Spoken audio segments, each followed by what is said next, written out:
Welcome back to Inside Vietnam. I'm glad you're here. Today's story comes from Declan Murda. Declan is 61 years old, from Limerick in the Republic of Ireland, and he spent his entire working life doing one thing: cooking, not as a hobby, not as a lifestyle, as an identity. For 4 decades, Declan knew exactly what he was, and exactly what he was, and exactly what he was worth, and that certainty held him together through everything. Then it didn't. What brought Declan to Vietnam is a story a lot of you will recognize, even if the details are different from your own. A man at a crossroads, a fresh start that looked like freedom, and a woman he was absolutely certain was different from everything he'd been warned about. Here's the thing about Declan that makes his story sit with you. He wasn't naive. He wasn't desperate in any obvious way. He was, by any reasonable measure, a smart man who'd spent his career reading people and situations with professional precision. He prided himself on it. And then he met someone who made him feel, for the first time in a long time, like he mattered again.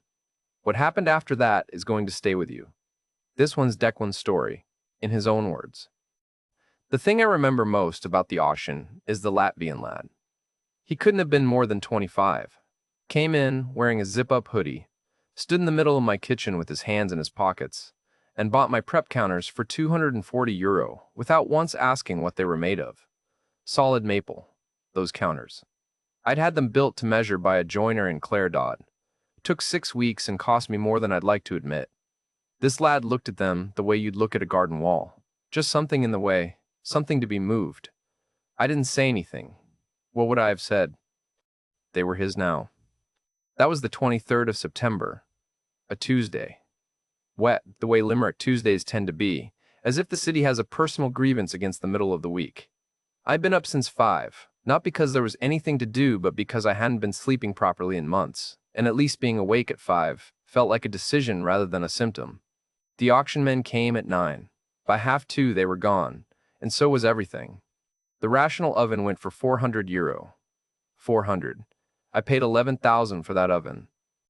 Paid it gladly, because a rational oven is a rational oven, and there's no argument to be had. The man who bought it was running a catering company out of Ennis, and he had the decency to look slightly embarrassed when he made the offer. I told him it was a fair price. It wasn't, but I wasn't going to give him the satisfaction of watching me haggle over the corpse of my own kitchen. The name above the door had already come down 2 weeks prior. Mertage. I'd had it painted in that particular shade of dark green, not the emerald that every Irish establishment defaults to, but a proper forest green, quieter, the color of somewhere serious. A graphic designer from Dublin had done the branding. Cost me €1,200, and I thought it was worth every cent because it looked like a place that had been there for 30 years, even when it had only been there for 30 days. 3 years. That's how long Mertage lasted. I want to be precise about what I lost, because I think it matters for what comes later. The restaurant cost me money, yes. Significant money. But you can lose money and recover. People do it all the time. What I lost when that door closed was the last version of myself I actually recognized. I'd been a chef since I was 16 years old, started washing dishes at a hotel on the Ennis Road, moved up to prep work within 6 months because the head chef, a ferocious man from Cork named Brendan, decided I had what he called a serious face in a kitchen. I took that as the highest compliment I'd ever received and still do, honestly. A serious face in a kitchen. It means you understand that what you're doing matters. I worked under 2 proper chefs in Limerick through my 20s. Spent the best part of 2 decades as head chef at a 4-star hotel. Turned out 500 covers on a Saturday night without losing the run of myself. Trained 12 cooks who went on to run their own kitchens. I knew what I was. I knew what I was worth. And then at 54, with my savings and a small inheritance from my mother, and the particular madness that arrives in a man when he realizes he's been executing someone else's vision for 30 years, I decided to open my own place. Mertage. My name on the door. My menu. My kitchen. The first year was genuinely good. Word got around. We had a waiting list on Fridays within 4 months. I was working 18-hour days, and I didn't care because they were my 18 hours, and the exhaustion at the end of them was clean. The kind that means you've done something rather than endured something.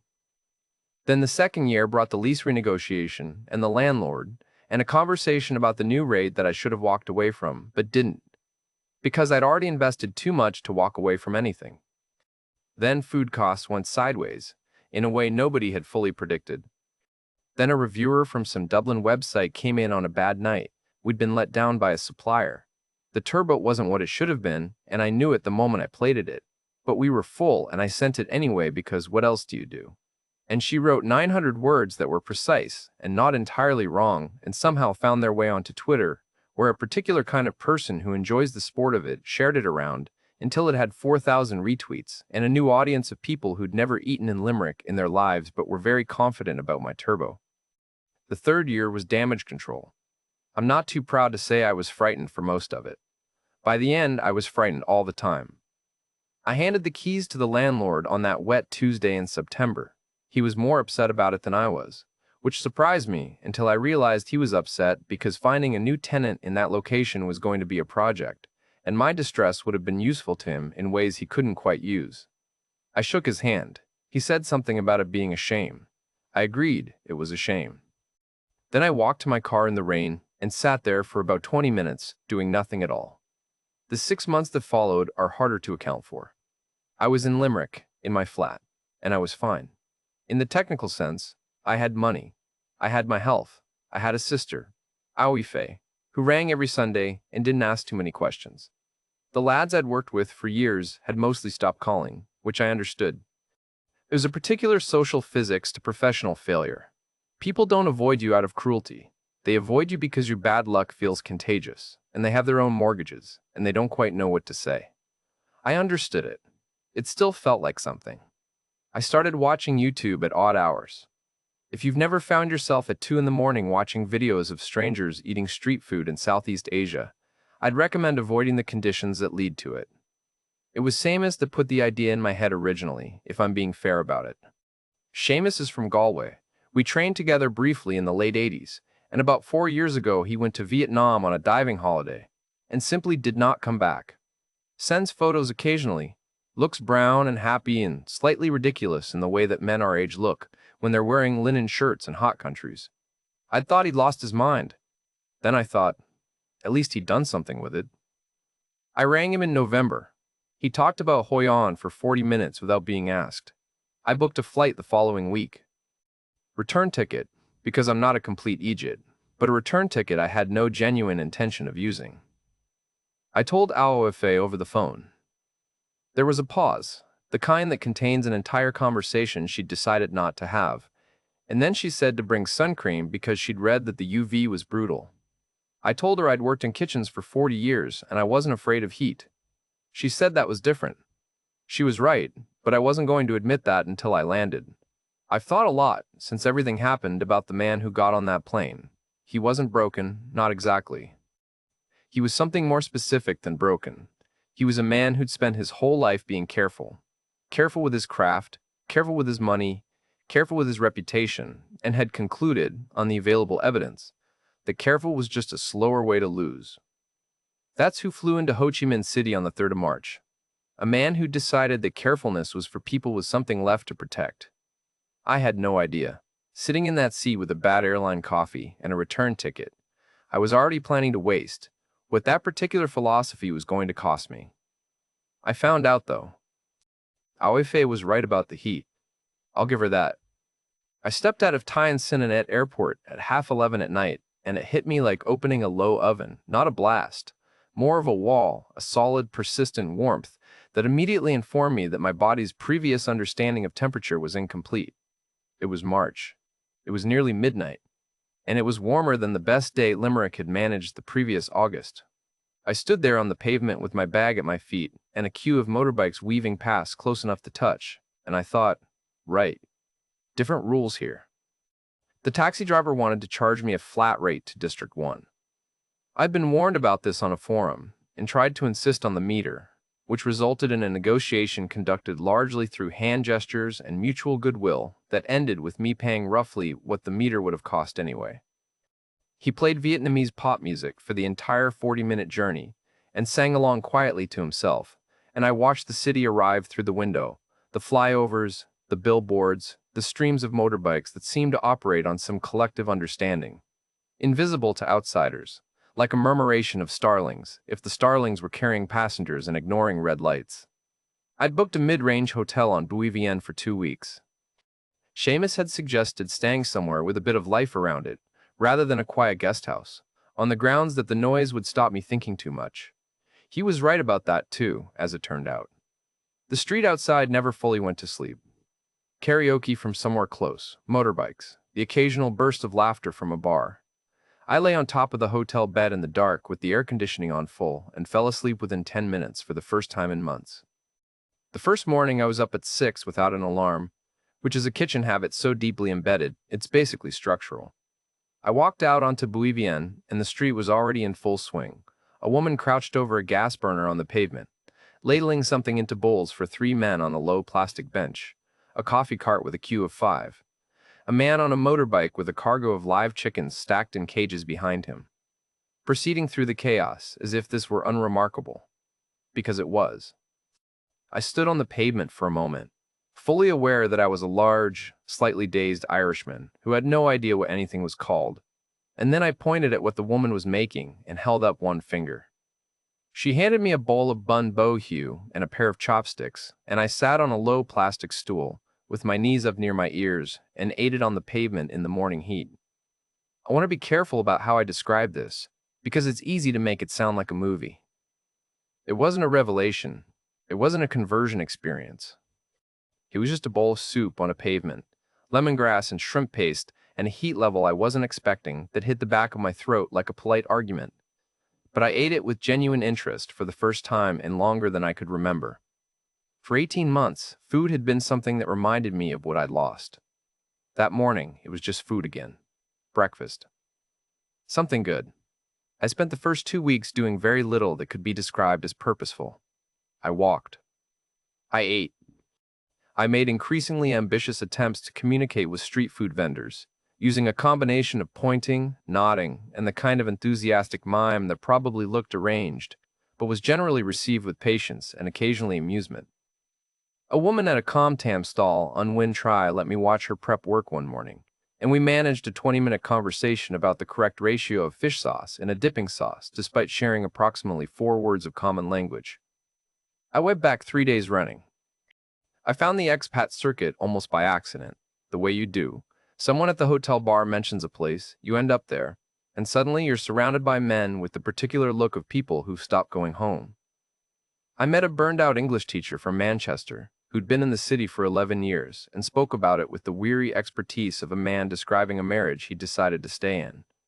I met a retired American Army man from somewhere in Georgia who had very decided opinions about Vietnamese coffee, which is genuinely excellent, and less decided opinions about most other things. I met a succession of younger lads, digital nomads, they called themselves, working on laptops in cafes, living on what seemed to me like implausibly small incomes with implausibly large confidence. They made me feel old in a way that wasn't unpleasant. At least I knew what I was doing here, even if what I was doing was nothing in particular. I kept mostly to myself. I wasn't lonely, not yet. I was something more like a man on a very long exhale, the kind that's been held in for so long that releasing it takes time. The rooftop bar was in the 3rd week. A lad from my guest house, a Canadian named Paul who was relocating for work and knew the city slightly better than I did, mentioned it as somewhere with a decent view and affordable gin and tonic. Those were his exact criteria, and they seemed reasonable to me. We went on a Thursday. The bar was on the 7th floor of a building on Dong Khoi, open to the sky, ceiling fans working hard against the heat. You could see across the river to District 4, the lights reflecting off the water, motorbikes threading through the streets below like something alive. It was genuinely beautiful in the way Ho Chi Minh City kept being beautiful when you weren't expecting it. I noticed her because she wasn't doing what the other women in the bar were doing. I'm aware of how that sounds. Let me be more precise. There were women in that bar who were there in a professional capacity of one kind or another, scanning the room, making assessments, operating. I'd been in the city 3 weeks, and I understood the mechanics well enough. What caught my attention about Lynn was that she appeared to be doing none of that. She was sitting at a table with a single glass of something, looking out at the city, not at the room. Composed. Self-contained. There was something in the quality of her stillness that reminded me of a good cook who isn't hurrying, someone who knows their timing and doesn't need to demonstrate it. She was 34, I found out later. Vietnamese, obviously. Pretty in a way that was more about bearing than features. She held herself like someone who had decided at some point exactly how much space she intended to occupy and was comfortable with that decision. I want to be very clear about this one thing because I've thought about it many times since. I went to her, not the other way around. She didn't catch my eye, didn't smile across the room, didn't engineer an encounter. I picked up my drink, walked across the room, didn't engineer an encounter. I picked up my drink, walked across the bar, and introduced myself to a woman who had given me no indication whatsoever that she wanted to be introduced to. Her name, she said, was Lynn, but she said that foreigners usually called her Lena if that was easier. I told her Lynn was fine. I was Irish. We had sounds in our language that would make her head swim. A Vietnamese name was nothing. That got a small smile, not a big one. Mildly interested, the way you might look at something slightly unusual on a menu. We talked for about 40 minutes. She asked where I was from, what I did, whether I was visiting or staying. I told her about the restaurant, not all of it, just that I'd had one, that it had closed, that I'd decided a change of location was in order. She asked what kind of food I'd cooked. I told her. She asked follow-up questions that suggested she'd actually registered the first answer, which is rarer than it should be. I found myself describing a dish I used to do with wild garlic and turbot, the turbot specifically, which had become a complicated subject, and she listened in a way that felt like actual listening rather than the performance of it. Then she finished her drink, said it was nice to meet me, and stood up to leave. I asked for her number. There was a pause, brief, a second, maybe two, and then she found it in her phone and showed me the screen so I could type it into mine. She said goodnight in a way that was polite and not especially warm and walked to the lift. I stood there with her number in my phone and the city spread out below me and told myself she was interesting. Just interesting. Walking back to the hotel, I was already doing what I now recognize as the first rewrite, smoothing the corners of what had actually happened, making it into a slightly better story. The way she'd looked out at the city rather than at the room. The way she'd listened. The pause before she gave me the number, which I was already interpreting as reluctance rather than calculation, because reluctance felt like something I'd earned, and calculation felt like something I'd earned, and calculation felt like something I hadn't seen coming. I should tell you, watching this back now, I hadn't seen anything yet. Nothing elaborate. I said it was Declan from the bar, that I'd enjoyed the conversation, and that if she ever wanted to continue it over a coffee, I'd be easy to find. I put my phone down and went about my day and tried not to think about whether she'd reply. She replied 4 hours later. Short, pleasant, no particular urgency to it. Yes, coffee would be nice. She knew a place in District 3 if that suited me. It suited me fine. The cafe she chose was a narrow room on a side street, the kind of Vietnamese coffee shop that's been there since before anyone thought to photograph it. For Instagram, dark wood, ceiling fans, café soie, served in a glass, with so much condensed milk, it was practically a meal. Not the kind of place a woman takes someone she's trying to impress or drain. I noted this. I noted everything in those early weeks with the attentiveness of a man who'd read the forums and was determined to be smarter than the stories he'd read. She was already there when I arrived, which I also noted. In my experience, people who are running a particular kind of game tend to arrive late. It's a small power move. Makes the other person's relief at your arrival do some of the work for them. Lynn was sitting with her coffee and her phone and looked up when I came in with the same mild interest she'd shown at the bar. Like I was something she was cautiously prepared to find worthwhile. We talked for nearly 2 hours. She asked me about Ireland, not in the vague way people ask when they're filling silence, but specific questions, the kind you only ask if you've been listening to the previous answer. She wanted to know what the West Coast looked like. She asked whether Irish food was really as bad as people said, and I told her it used to be and wasn't anymore, and explained why, which took longer than expected, and she didn't seem to mind. She told me she was from Mong Sa-Lut originally, had moved to the city 7 years ago, worked at a beauty salon in District 2. She was saving, she said, with the particular Vietnamese directness about money that I found refreshing compared to the Irish habit of pretending it doesn't exist.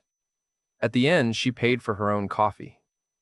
I started to object, and she shook her head slightly, not rudely, just definitively, the way you decline something you genuinely don't want. I walked back to my hotel thinking about that small gesture with a degree of analytical focus that, in retrospect, tells you everything about the state I was in. Here's the thing about small signals. I'd spent 40 years in kitchens reading them. You learn, very quickly in that environment, that the big obvious tells aren't where the real information lives. A supplier who's too enthusiastic, a cook who's always explaining rather than just doing, a customer who compliments the food before they've tasted it. These things mean something, and the meaning is usually not good. What you learn to watch for are the quiet things. The sous chef who never needs to be told twice. The supplier who mentions a problem before you have to ask about it. These are signs of quality, and they're small, and they're easy to miss if you're not paying attention. Lynn paid for her own coffee. To me, in the particular state I was in, that registered as a signal of quality. Looking back now, I understand that it registered exactly as she intended. We met 5 more times across the first month. Always her suggestion for the venue.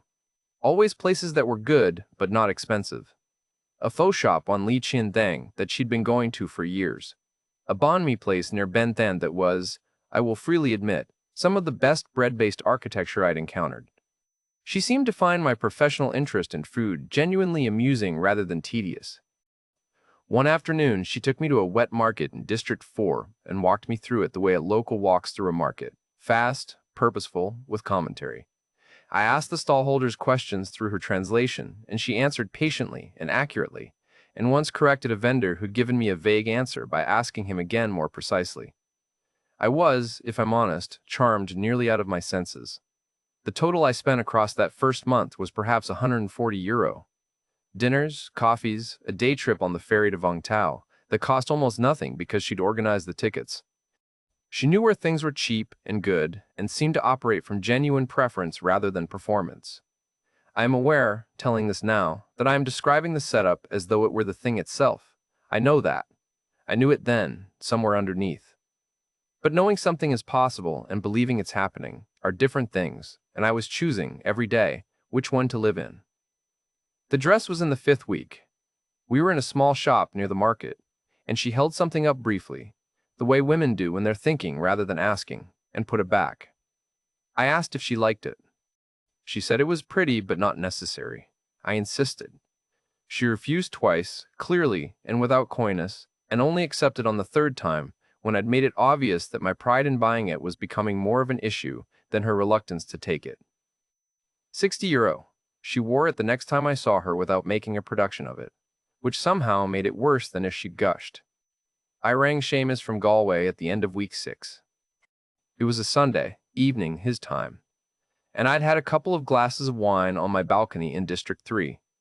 I'd moved into an apartment by then, a 1-bedroom place for €600 a month, proper lease, actual kitchen, and I was feeling the particular expansiveness of a man who believes things are going well. Seamus listened to my account of Lynn with the patience of a man who'd heard versions of this conversation before. When I finished, he asked a few questions. Whether I'd met her friends, whether she'd ever been to my apartment, whether she'd ever asked me for anything. I answered no, once, no. He was quiet for a moment and then said she sounded lovely. I knew what he wasn't saying, so I said it for him. I told him I'd read the forums. I knew about the sick mother and the motorbike accident and the cousin's business and all the rest of it. I knew what the script looked like. And I was telling him that this was different, not because I was naive, but because I was watching, and what I was watching didn't match the script. Seamus said that was good, then. He said it in a tone that was perfectly supportive and contained, behind the support, an entire editorial he'd decided not to publish. I appreciated that. I wish I'd asked him to publish it. The day that settled something for me, the day I stopped thinking of Lynn as an interesting woman I was seeing and started using the word future in my own head, which is significant whether you admit it or not, was the trip to Vung Tau Fish Market in week 7. She'd suggested it because I'd mentioned, offhandedly, that I hadn't found a really good fish supplier in the city, and wondered where the serious buyers went.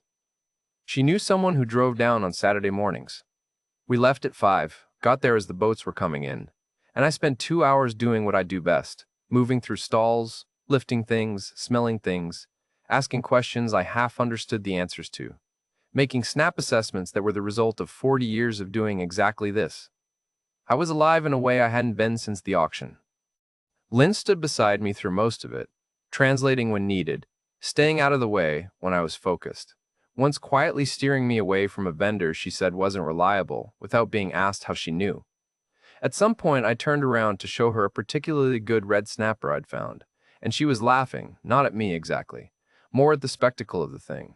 This large Irishman crouched over a fish with the expression of someone identifying a suspect. The laugh was genuine. I'm still certain of that. Some things I got wrong about her, that I got right. I bought 2 kilos of fish I had no real use for, and carried them back to the city in a cooler bag she'd thought to bring. I cooked them that evening in my apartment, just the 2 of us, nothing elaborate.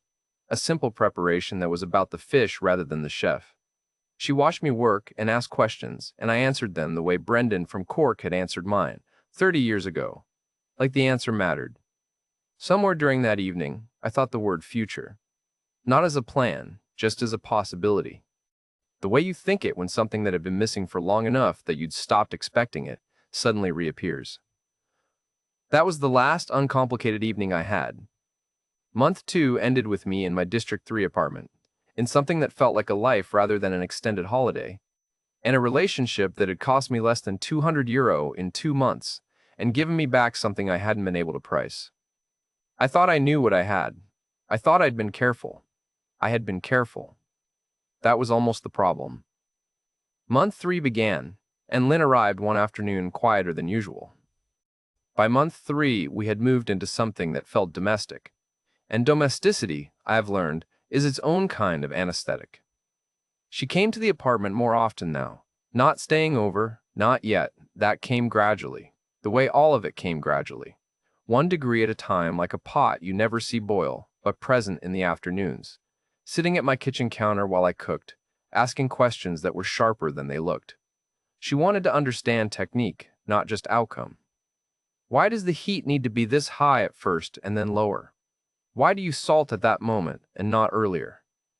What does properly rested meat actually feel like under your hand? I answered her the way I'd answer anyone who was genuinely curious rather than politely enduring, directly, with detail, without shortchanging the answer. It felt, and I want to be precise about this, like being known, not complimented. Known. There's a difference, and it's not a small one.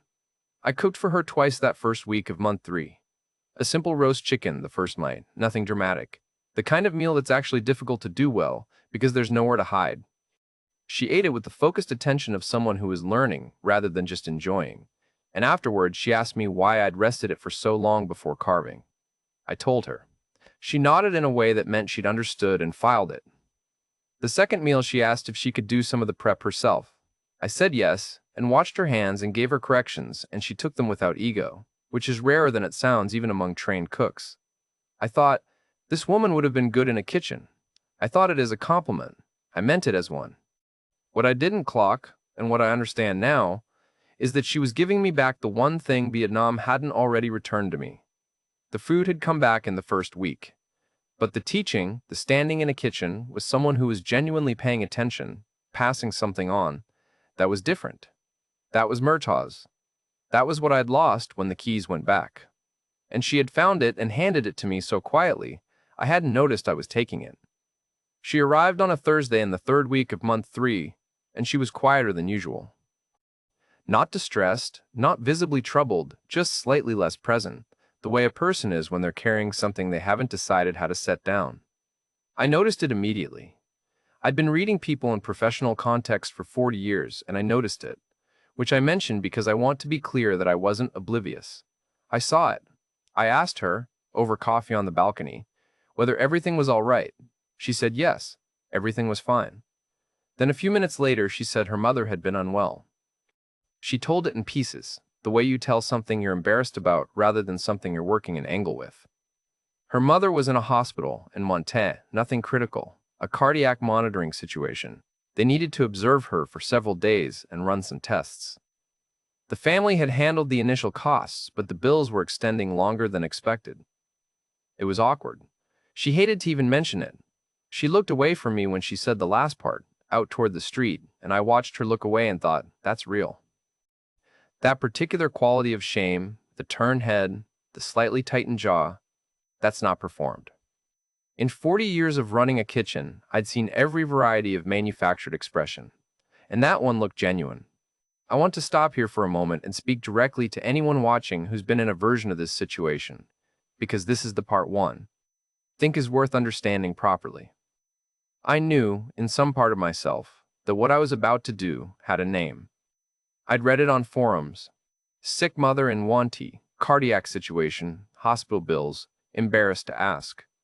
There's a version of this story that appears, with regional variations, in every expat cautionary account I'd ever read. I knew it. I could have named it.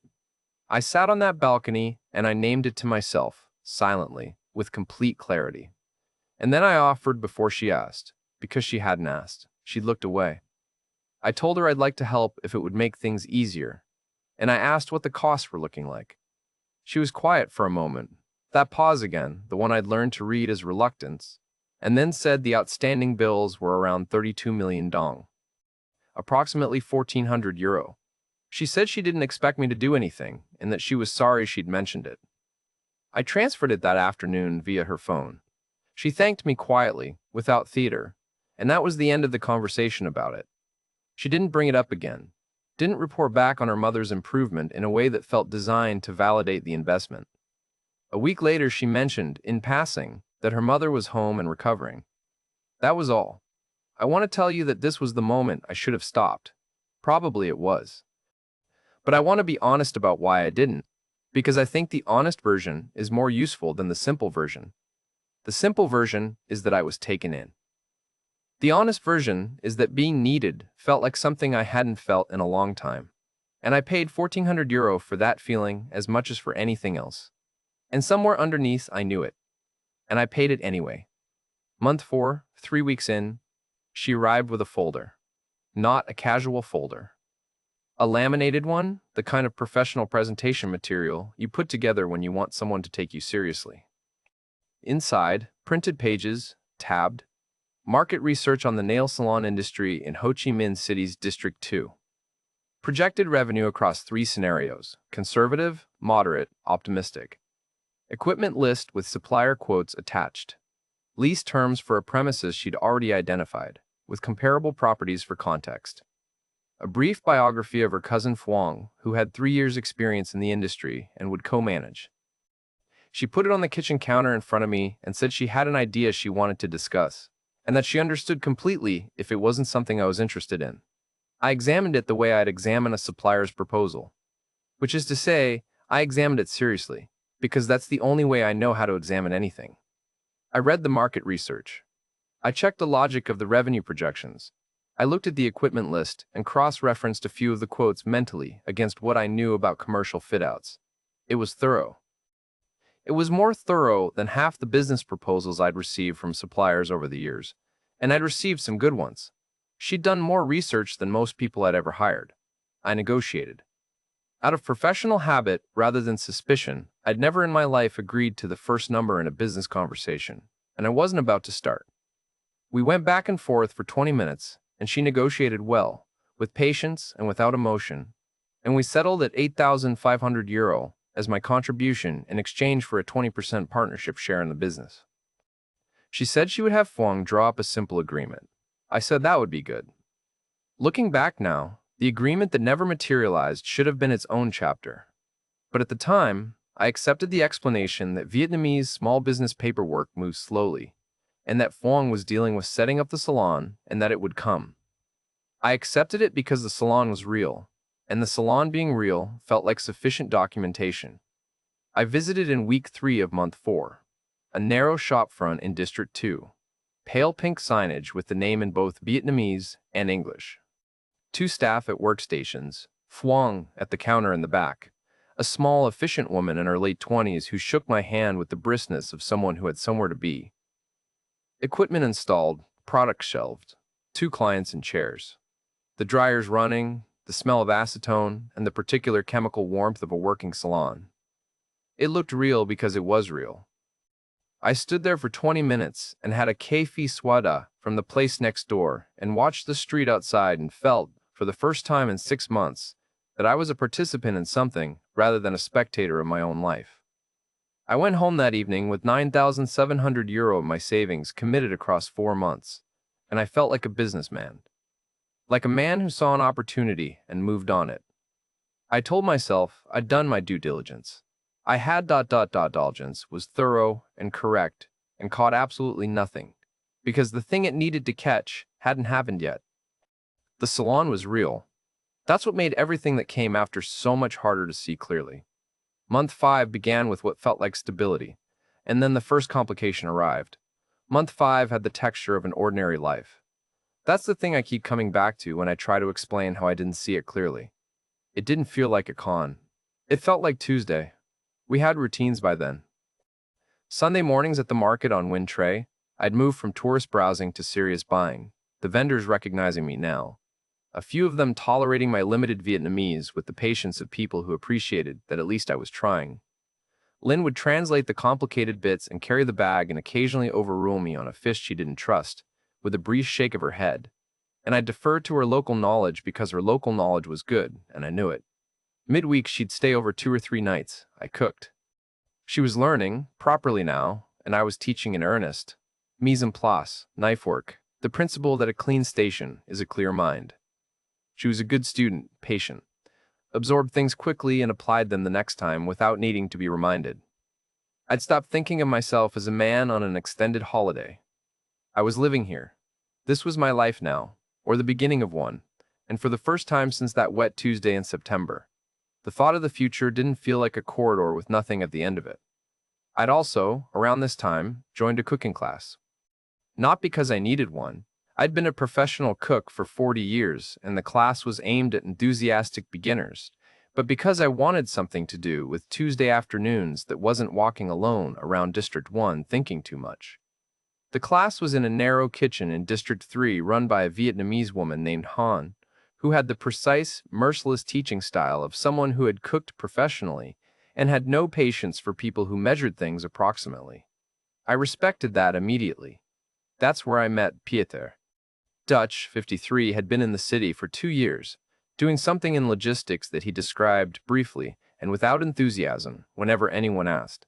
Tall, economical with words, with the directness that I've noticed in Dutch people generally, not rudeness. More like a cultural decision that the space between thinking something and saying it should be as short as possible. We got on in the way you get on with someone when you're both clearly there for reasons that have nothing to do with learning to make goi kyun. We went for a beer after the second class. We went for beers most weeks after that. I mentioned Lynn to Peter around week 3 of our friendship. Gave him the shape of it, how we'd met, how long, the salon investment. He listened without reacting, which I also found Dutch, and asked 2 questions when I'd finished. He asked how much documentation I had for the partnership share. I said the paperwork was still being sorted. He asked whether I'd looked at the business registration. I said I hadn't. He nodded in a way that wasn't quite agreement and changed the subject, that was all. He didn't press it. He asked precise questions that landed quietly and then left them there. And I picked up my beer and talked about something else. And the questions stayed on the table between us without anyone acknowledging them. The first complication arrived in week 2 of month 5. The salon's ventilation unit had failed a landlord inspection, not optional, a regulatory requirement, and the replacement needed to be installed within 30 days, or the lease would be reviewed. The cost was €2,800. Lynn showed me the inspection notice, in Vietnamese, with a translation she'd typed out on her phone. She said she was sorry to have to bring it to me. Her exact words were, "I know this is not what we planned. I paid it. €2,800. The ventilation unit was a real thing that real nail salons require. I knew this because I'd managed commercial kitchens and understood building compliance. I paid it without significant internal debate. The lease renewal was 3 weeks later. The landlord would not continue on monthly terms. This was, Lynn explained, increasingly common in District 2 as rents rose. 6 months up front was the new condition. She had documentation. the lease renewal notice with the revised terms, a WhatsApp message from the landlord, a note from Fuong confirming the situation. 4,200 euro. I paid it. Fuong's motorbike accident came 10 days after that. Not serious, a collision in traffic. The kind that happens dozens of times a day in this city. But her wrist was fractured and she couldn't work for 3 weeks. And without Fuong at the counter, the salon couldn't operate properly. Her medical costs and the cost of a temporary replacement for her shifts came to 1,600 euro. I paid it. Here is the thing I want you to understand about those 3 months. Each of those requests arrived alone. Each had documentation. Each had a logical explanation that I could verify at least partially. And none of them, on its own, was outrageous. Not in the context of running a small business. Not in the context of a relationship where I'd already invested substantially. A ventilation unit, a lease renewal, a medical cost. These are the normal complications of a normal business. But I was doing something a good chef never does, and I knew it. I was evaluating each ingredient individually rather than tasting the dish. I was assessing the ventilation unit on its own merits, and the lease renewal on its own merits, and Fuong's wrist on its own merits, rather than putting them together and asking what the combination tasted like. In a kitchen, if your sauce has too much acid and too much salt and too much richness all at once, you don't fix it by deciding each element is reasonable. You taste the whole thing and you start again. I wasn't tasting the whole thing, and you start again. I was choosing not to. Then the father's land debt. Documentation. Not directly at all, the first time. I had to draw it out of her over 2 conversations, a week apart, which I now understand was itself the mechanism.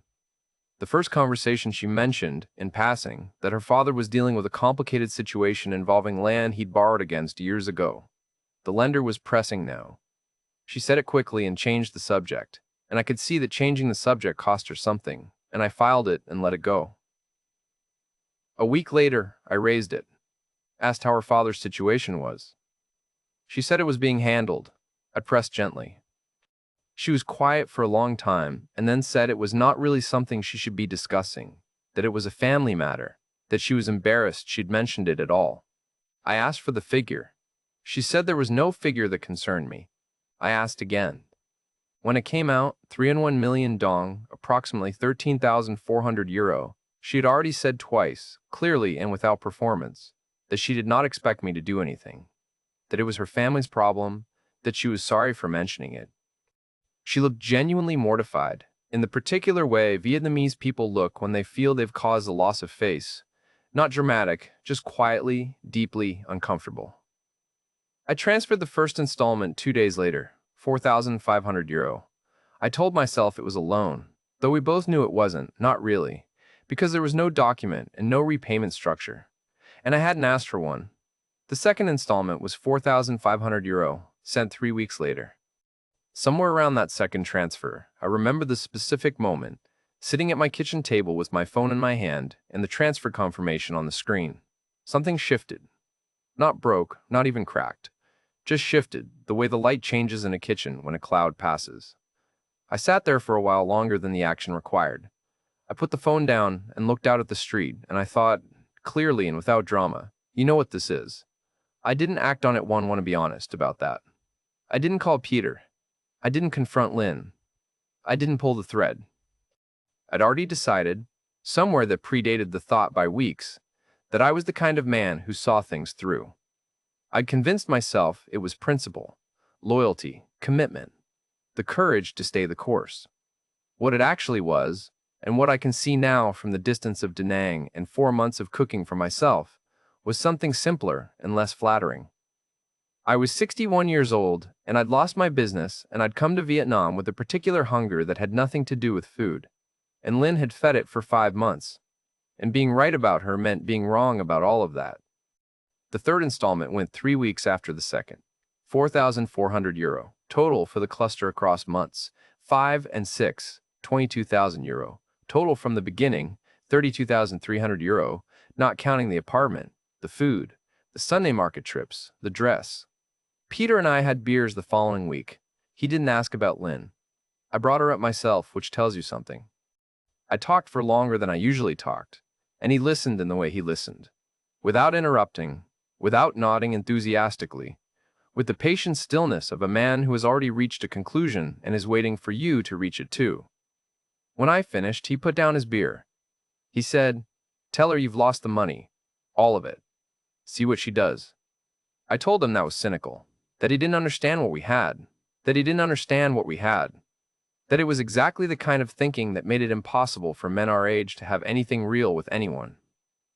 He picked up his beer again and said, "Fine." I walked home in the heat of the evening, through the motorbikes and the food carts and the noise of the city that I'd come to love. And I was angry at Peter in the specific way you're angry at someone when they've said something you can't disprove. I didn't sleep well that night, or the next one. 2 days of not sleeping properly has a way of doing the work that honesty won't. I didn't ring Peter. I didn't need to. The idea had done what a well-placed question always does. It kept asking itself. I'd be walking to the market, or standing at the stove, or lying in the dark at 3 in the morning, and there it would be again, "Tell her you've lost the money. See what she does." I couldn't argue with it anymore, because I'd already tried, in the bar, with actual words, and the argument hadn't held. The cynicism defense. The "you don't understand." What? We have defense. I'd run them both, and they'd felt hollow even as I was making them. What I was actually arguing against wasn't Pieter. It was the part of myself that had known since the second transfer, and had been sitting on the information, like a man who finds something wrong with a dish but doesn't want to have to remake it. I spent the better part of 2 days building the story. I want to be honest about this. It wasn't an impulsive thing. I constructed it methodically, the way you build a sauce that has to deceive the palate, asking at every stage, is this believable? Is there a seam showing? What would I actually look like if this were true? The restaurant gave me the vehicle. A backdated tax liability from the revenue commissioners, not unusual for businesses that had closed irregularly, complicated enough to be plausible, specific enough to feel real. The savings frozen pending investigation. The possibility that what I owed exceeded what I had. I knew enough about Irish tax procedure from my own painful experience to make the details credible. I even knew the name of the inspector who'd dealt with murders winding up. I used it. The cafe I chose was on Laloy, District 1, a place we'd been to 3 or 4 times over the months.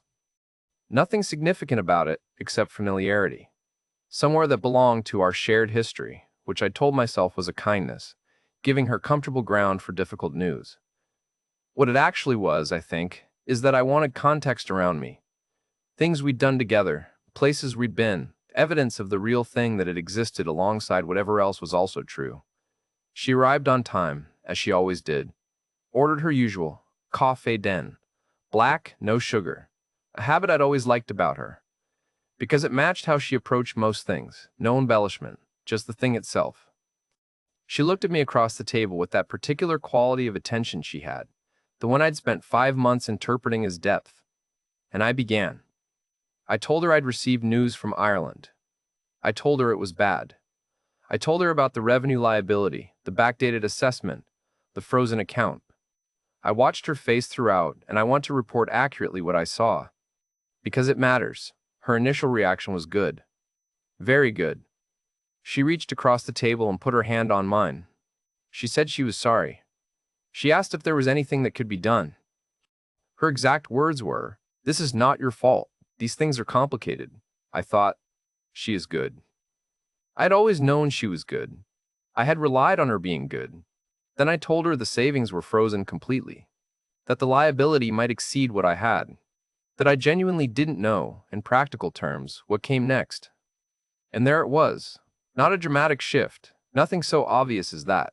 Just a very slight recalibration in the quality of her attention, the way a good actor's eyes change when a scene moves in a direction they hadn't prepared for. She was still holding my hand. She was still saying the right things, but something behind her eyes had done a brief, efficient calculation, and I had seen it happen, and we both understood something had changed even though neither of us acknowledged it. The conversation ended normally. She said she'd be there for whatever I needed. We finished our coffees. She took a grab home. I sat at the table for a while after she left, watching the street outside, the motorbikes and the Exium drivers and the woman selling banned me from a cart, and I felt something I can only describe as the specific exhaustion of a man who has been carrying a conclusion for a long time and has finally put it down. The week after, I documented in real time the way a chef logs temperatures during a health inspection. Day 1, normal messages, warm, an emoji or two. Day 2, same. Day 3, slightly shorter responses, a few hours between them. Day 4, shorter still. Day 5, I called her at 7 in the evening and it rang out. She messaged back at 9:30, sorry, busy with the salon. Day 7, a voice note, 2 minutes, explaining she had a lot on, that Phuong needed her, that she'd call when things were less hectic. She didn't. Day 9, a text. Her exact words were, I think I need some space to think about what I want for my future. I read it twice. Then I put the phone face down on the table and left it there for 24 hours. The following day, I contacted a man I'd met briefly through the expat circuit, another Westerner who'd crossed paths with Lynn at the same rooftop bar where I'd first seen her. I asked him, as casually as I could manage, whether he knew anything about the salon in District 2. He was quiet for a moment and then said he'd heard it was Phuong's place. I asked what he meant. He said, carefully, that as far as he understood it, the business registration was in Phuong's name. Phuong's alone. I checked my transfer records that afternoon against the salon's registered bank details, which I found through a combination of the original business documentation Lynn had given me and a Vietnamese business registry Pieter had once mentioned. The kind of resource you only know about if you've had reason to look. The money I'd transferred for the partnership investment had gone to an account that was not the salon's operating account. It had gone somewhere else entirely. The fixer cost me €300, recommended by the same man who'd told me about the registration. He was Vietnamese, mid-40s, spoke excellent English with a flat affect that I found, under the circumstances, oddly comforting. He sent me a WhatsApp voice note 3 days later, approximately 4 minutes long, delivered in the tone of a man reading a report he found mildly interesting rather than devastating. There had been 2 others before me. A Belgian, he said, a retired engineer from Ghent who had been in the city about 3 years earlier. An American from somewhere in Oregon who had overlapped with the Belgian's departure by about 6 months. The fixer read out approximate timelines, financial patterns, approximate losses. He didn't name figures precisely, but the shapes were familiar. Then he said, with the matter-of-factness of a man noting a recurring item on a menu, the mother's hospitalization in both of the previous cases. I sat with the voice note in my kitchen, in the apartment in District 3, where I'd cooked for her, where I'd taught her how to rest meat and why timing matters, where she'd sat at my counter with genuine interest and asked questions that were sharper than they looked. €32,300. 6 months. A Belgian and an American, and now an Irishman. Not exceptional, not different. Not the exception to the thing I'd been warned about. Just next in a queue that had been moving steadily before I arrived, and would continue moving after. I didn't feel rage, I want to be clear about that. I thought about why, and the closest I can come is this. Rage requires surprise, and somewhere underneath the months of choosing not to know, I had always known. The test hadn't revealed anything about Lynn that I hadn't already filed away and chosen not to act on. It had only revealed that I'd finally run out of reasons not to look at it. I sat in the kitchen for a long time. Then I opened my laptop and started looking at apartments in Da Nang. Da Nang is quieter than Ho Chi Minh City in the way that a Tuesday is quieter than a Saturday. Still Vietnam, still the motorbikes, and the morning heat, and the smell of pho from the place on the corner that opens at 5:30, but with more space in it. Room to think, which is either exactly what you need or the last thing you want, depending on the day. I've been here 4 months now. Small apartment, 2 streets from a covered market that I visit every morning without exception. Partly for the produce, and partly because it turns out that having somewhere to be at 7 in the morning is more important than I'd understood when I had a kitchen that required it. The routine is mine now, rather than the kitchen's, which is a distinction that took me 61 years to appreciate. I'm cooking again, properly, for myself, with the kind of attention I used to reserve for paying customers. There's a woman on the 3rd floor, a Vietnamese grandmother named Ba Lien, who began appearing at my door 3 weeks after I moved in with increasingly implausible excuses. A question about her gas hob, a lime she'd bought by mistake and didn't need. I fed her once, and now she comes on Wednesdays and brings her daughter sometimes. And the daughter brings a friend, and I cook for 4 people I didn't know existed in September. And it feels, without my having planned it, like something. I won't call it recovery. That word implies a previous state worth returning to, and I'm not sure the man who walked into that rooftop bar in March was a man worth recovering. I'll call it recalibration. Something that was briefly pointed in the wrong direction, corrected. People ask me, and some of you watching this will be asking it now, why I didn't go home. The answer is straightforward, and I'll give it to you without dressing it up.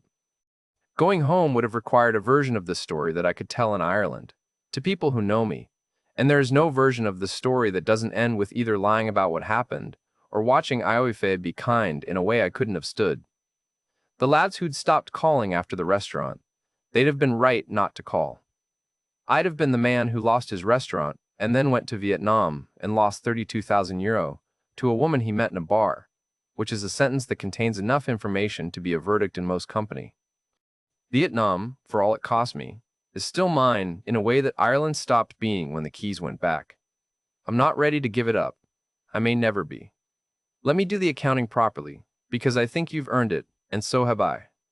€32,300. That's the number.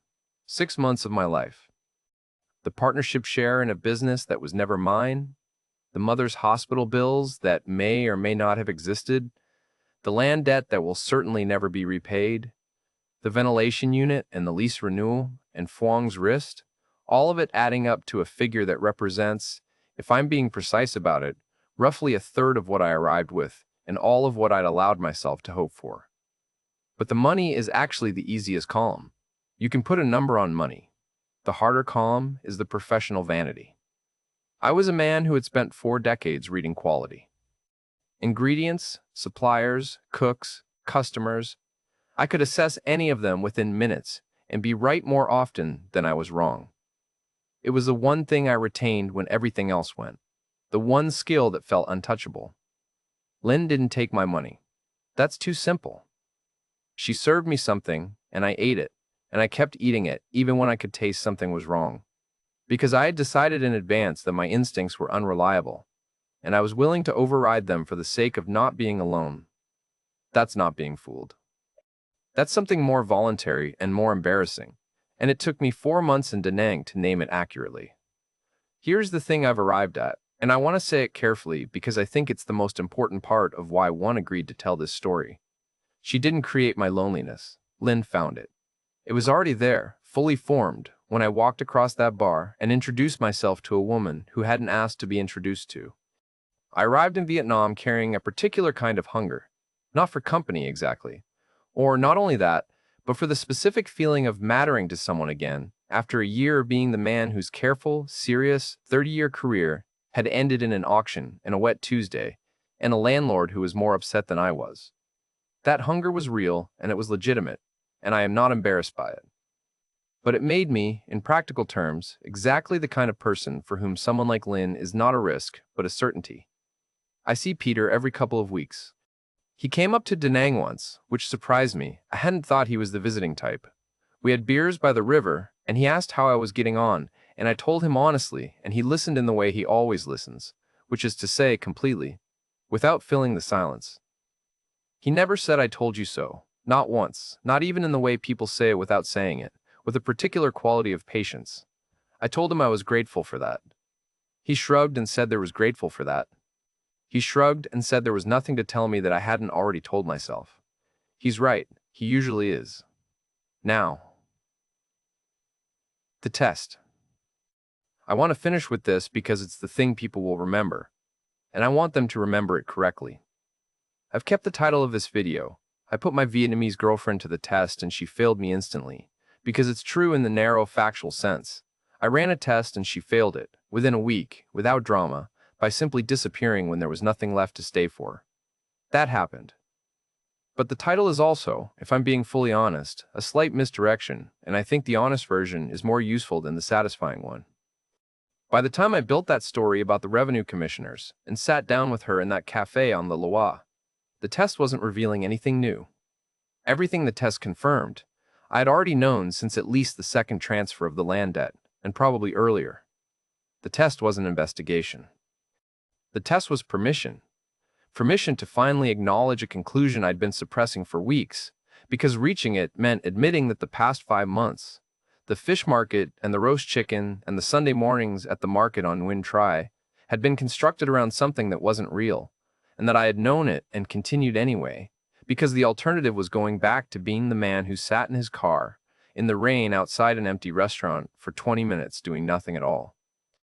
So here is what I actually learned, and what I'd like to leave you with if you're watching this and recognizing any part of it. By the time you need the test, you already have your answer.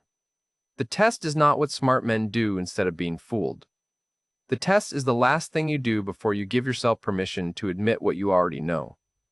And if you find yourself constructing elaborate scenarios to verify whether someone is real, the question you should actually be asking is not whether they'll pass. It's why you needed to ask at all. I wipe my hands on my trousers when I'm thinking. I've done it my whole career. Any surface that's nearby, trousers, apron, clean cloth, doesn't matter.